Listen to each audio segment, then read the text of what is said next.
Good morning, sir. My topic for today is water pumping equipment installation and operation. First is pump installation procedure. So, ang tamang pagkakabit ay mahalaga para mahusay ang paggana at tiyak ang daloy ng tubig ng ating water pump. So, suction line design. So, itong suction line design ay ito yung sumisipsip ng tubig galing sa ilog papunta sa ating mga pananim. At may mga importanteng konsiderasyon ito na kailangan sundin para mapanatili ang ating water pump sa paggana. So, the suction pipe should be as short and straight as possible to reduce friction loss. It should be airtight to prevent air leaks that can reduce pump efficiency. A foot valve with a strainer is often installed at the end of suction pipe to prevent debris from entering the pump.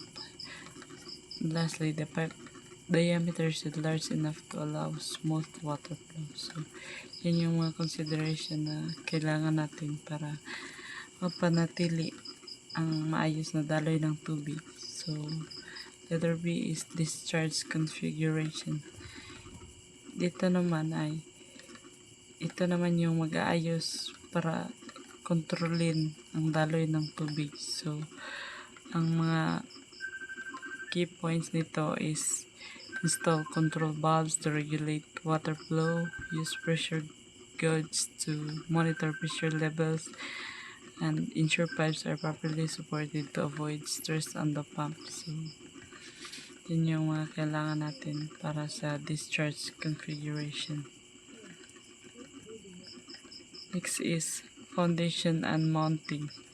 So, ito namang foundation and mounting, dapat matatag at matibay na pundasyon sa pagkakabit nito dahil para maging strong and stable yung kanyang foundation. So, ang important factors na kailangan natin is the foundation should be level and vibration free. Pumps should be securely bolted to base to prevent movement. Proper alignment between the pump and motor shaft is necessary for efficient operation. So, letter D, priming. Priming is ito naman yung pag-alis ng hangin at pagpuno ng tubig sa loob ng bomba. So, ito yung priming. Alisin yung hangin na para mapuno yung tubig sa ating water pump.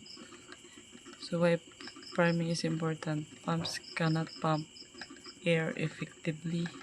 Without priming, the pump may fail to draw water or become damaged. Tips in priming: fill the pump casing with water to remove trapped air. Try ensure the suction pipe is filled with water. So, number 2 is pump operation performance. A is operating curves. Ito yung tumutulong para malaman ang pinakamahusay na paraan ng paggamit sa dami ng tubig. So, ang curves na ito ay helps determine the best operating point of the pump, the amount of water delivered at different pressure levels. And B, efficiency optimization. Pump efficiency refers to how effectively the pump converts energy to water movement to improve efficiency. So, ito naman is tumutukoy ito kung gaano kabisa ang energy at lakas ng bomba para mapagalaw ang tubig. So, para ma-improve yung efficiency niya, use the pump within its recommended capacity, avoid excessive friction in pipes, maintain proper pump alignment, and regularly maintain the equipment. So letter C, cativation occurs when air bubbles form and collapse inside the pump due to low pressure. So ito naman yung pagbuo at pagkawasak ng ating mga bubbles, mga air bubbles sa hangin sa loob ng ating bomba dahil sa low pressure nito. So effects of cativation is noise and vibration, reduce efficiency, damage to pump components. Ways to prevent cativation: maintain proper suction pressure, avoid long suction pipes, ensure adequate water supply to the pump. So number 3 is power sources for pumps. So ang water pumps is require a power source to operate electric motors. So electric motors ay madaling gamitin at low maintenance pero kailangan ito ng stable na supply ng ating kuryente. So electric motors are commonly used because they are efficient, easy to operate, low maintenance.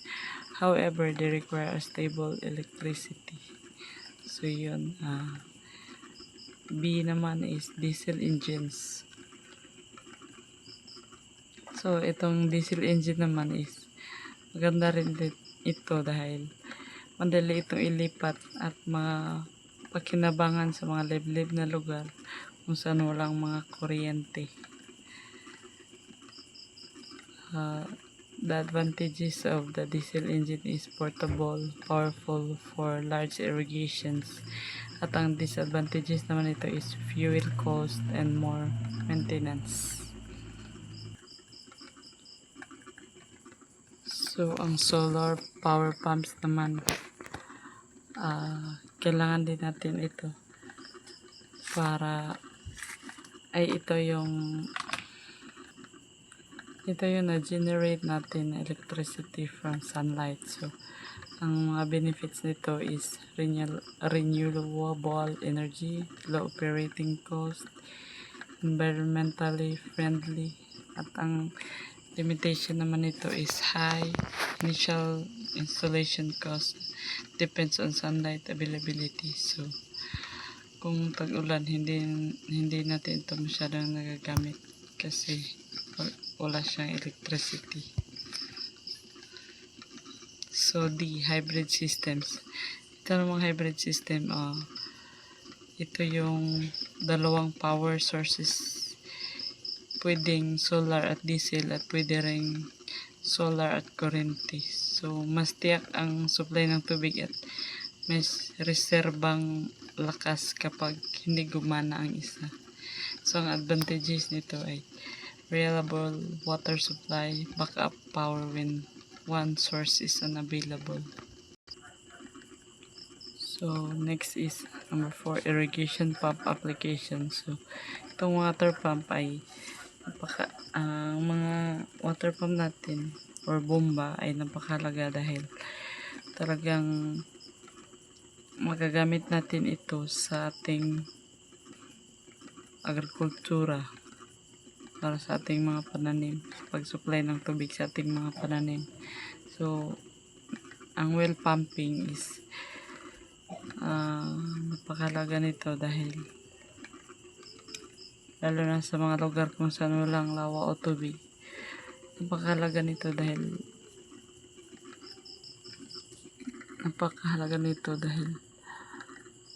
magagamit natin ito sa mga lugar kung saan mga liblib na lugar.